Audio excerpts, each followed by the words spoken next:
Update. Am I the a-hole for refusing to do a paternity test on my children?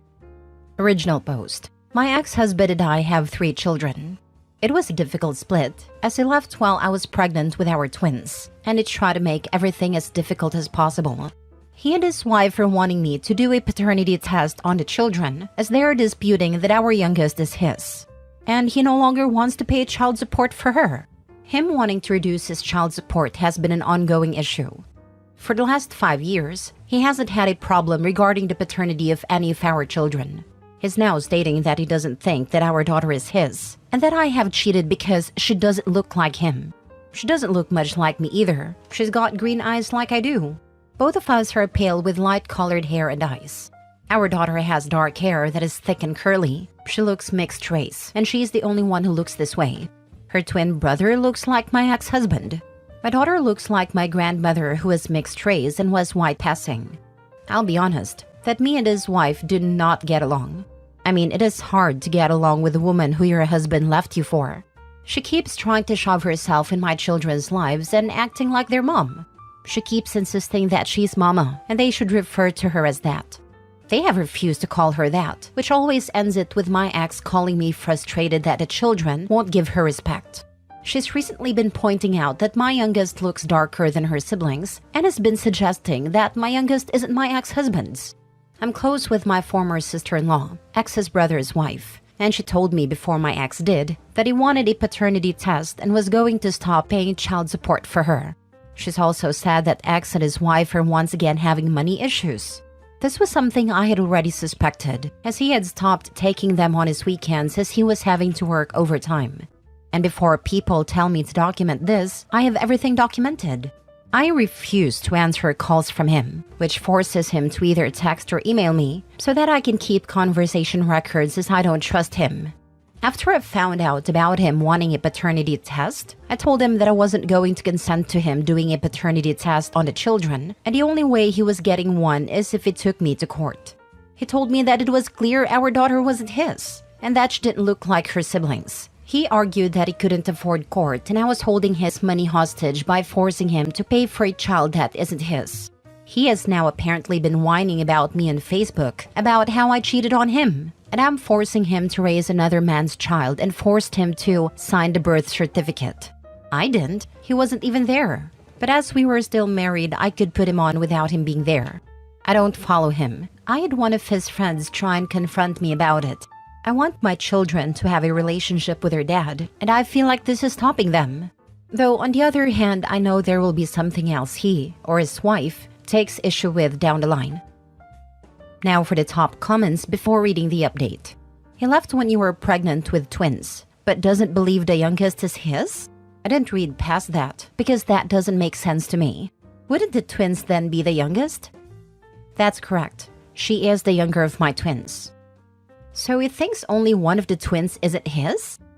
Yep, he only thinks one of the twins is his. I wish I could explain why he thinks that, but he was never the smartest. Are you a cat? I'm not sure why he even bothered asking. He could literally buy an at-home test and use it on his weekend with them, and there's really not a thing you could do about it. In the US, at least. My ex keeps saying my youngest isn't his. I've asked him to do a paternity test since I was pregnant. Now he claims he wants a paternity test. I said book it, and I'll bring the kids. He still hasn't. He just wants to make a noise and let people feel sorry for him. He won't do the test because he knows the kid is his. OP's husband just wants sympathy, not a paternity test. Edit. I thought I'd put this in my post, but I didn't. Really should have proofread this rather than posting in anger. My ex wants me to pay for the paternity test. He doesn't want to because of his financial situation, which is why I told him to take it to court and get a court-mandated one. I know if I was to pay for it, then he would want another one, because he'll think that I tampered with it as I paid for it. He did the same with when I had a house valued so I could give him half. He didn't like what the first person valued it at, so had to get another. I know I haven't cheated on him, and she is his. I know some didn't like me referring to her as my youngest. Both her and her brother don't like being referred to as twins or as one, so I don't refer to them as much. Since they were toddlers, they have been very independent from each other and want to be treated as such. She is not my only daughter. My eldest is also a girl. Now for the update. So I did not expect so many comments on my last post. After I posted in my frustration over the paternity test situation, my ex-husband, we'll call him Jim, and his wife kept trying to get me to consent to and pay for the paternity test. I refused to pay because I know Jim. When the result isn't what he wants, he will accuse me of tampering with the results. When I kept saying no, they ran to whoever would listen complaining about me and how I was forcing them to pay for a child that wasn't Jim's. For those who may not have read my last post, the child in question is my youngest daughter and a twin. Jim does not contest that her twin brother is his. But apparently, along with being a witch over this, I'm also a cat. News to me. Honestly, didn't think he was that much of an idiot, but here we are. Jim kept complaining to his dad, Mick, and brother about me, and how I was being financially abusive by taking money from him for a child that wasn't his, and refusing to pay for the paternity test. Now, Mick and I get on very well. He adores his grandchildren. They also adore him, and I have never attempted to stop them having a relationship, unlike Jim, who often attempts to weaponize the children. I get very well with Jim's family and we are close. His sister-in-law, his brother's wife, and I are very close. She's the sister I never had. Only child problems. Mick asked if he was to pay for a paternity test, if I would allow it to happen. Mick explained that he wasn't accusing me of anything, but he was fed up of seeing Jim and his wife drag me every chance they got. He understood why I was refusing and agreed with me.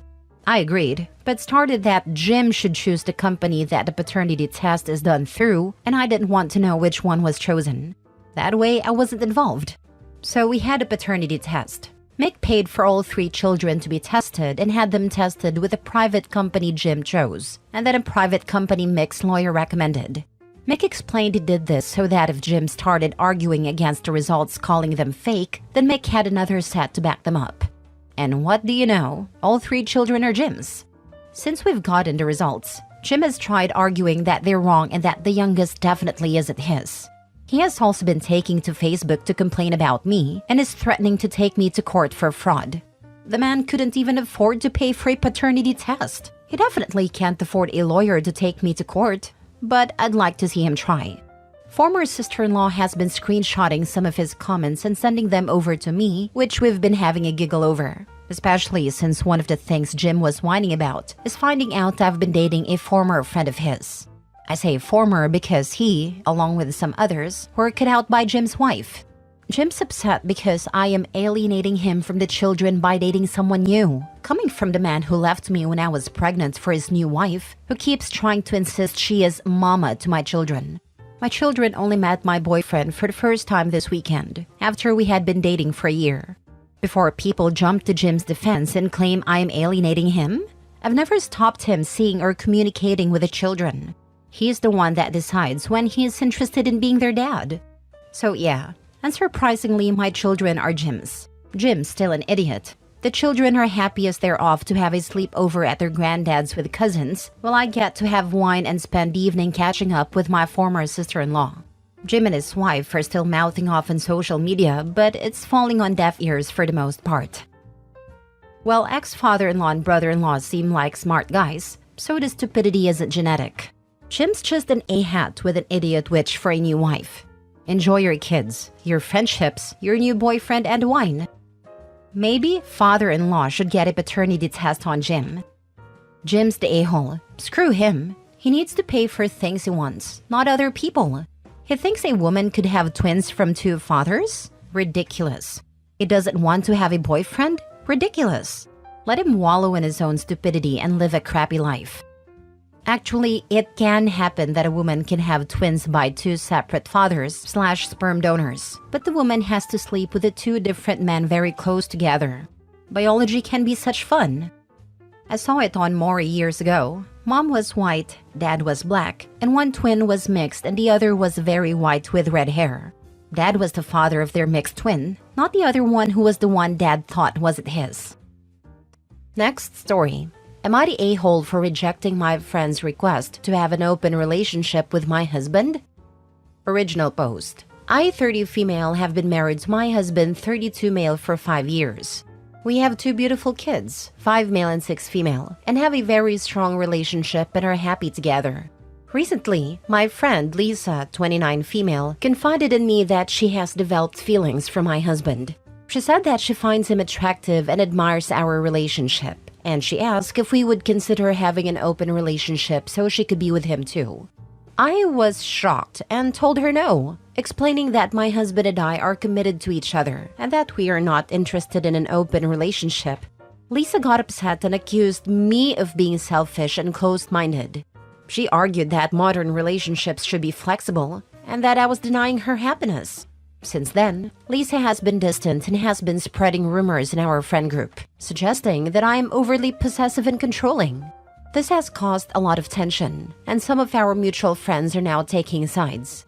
My husband is supportive of my decision, but I feel guilty for the drama it had caused. So am I the a-hole for rejecting my friend's request to have an open relationship with my husband? Now for the top comments before the mini update. Forgive my language here, but Lisa sounds like a stupid bitch. And so are the friends who are taking her side. Good grief. Not the a-hole. They very likely don't have the real story, but if they stay at that side after an explanation, they are dumber than a pile of rocks. I really hope that's why they're critical of OP, because they've been lied to.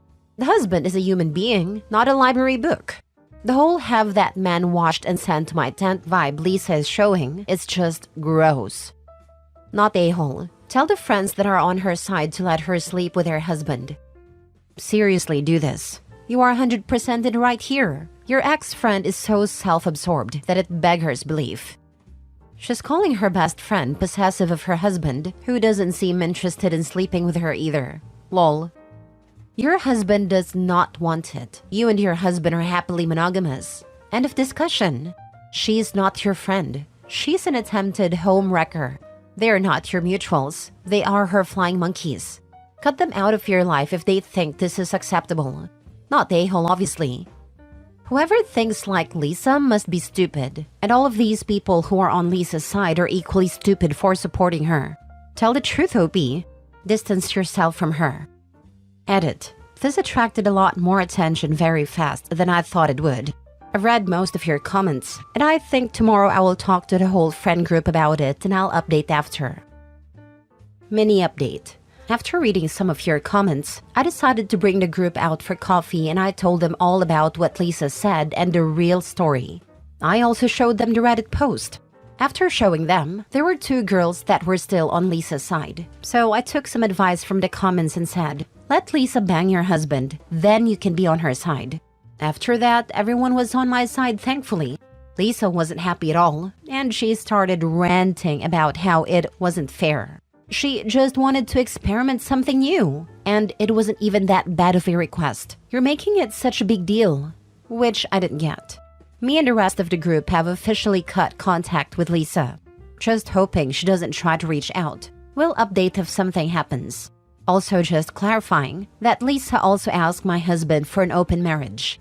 He also rejected, saying that even if I would never want to go out with you.